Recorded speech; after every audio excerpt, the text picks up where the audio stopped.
இந்திய மகளிர் கிரிக்கெட் அணியின் நட்சத்திர வீராங்கனையான ஸ்மிருதி மந்தனாவுக்கு இசையமைப்பாளர் பலாஷ் முஷாலுடன் நவம்பர் 23 திருமணம் நடக்க இருந்தது. மகாராஷ்டிராவின் சாந்தோலில் இருக்கக்கூடிய மந்தனா பன்னி வீட்டில் திருமண ஏற்பாடுகள் தீவிரமாக நடந்துருச்சாம்.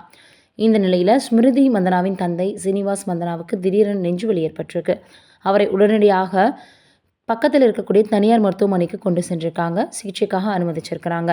இதன் காரணமாக நடக்க இருந்த ஸ்மிருதி மந்தனாவின் திருமணம் ஒத்திவைக்கப்பட்டிருக்கு.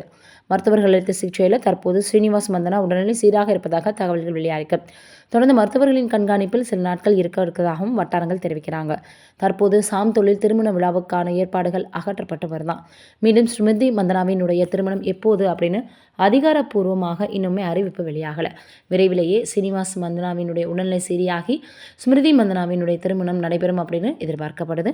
நம்மளுடைய சார்பாக அவரினுடைய உடல்நிலை சீக்கிரமே சரியாகணும் அப்படின்னு நம்ம ஆறுதலை தெரிவிச்சுக்கலாம்.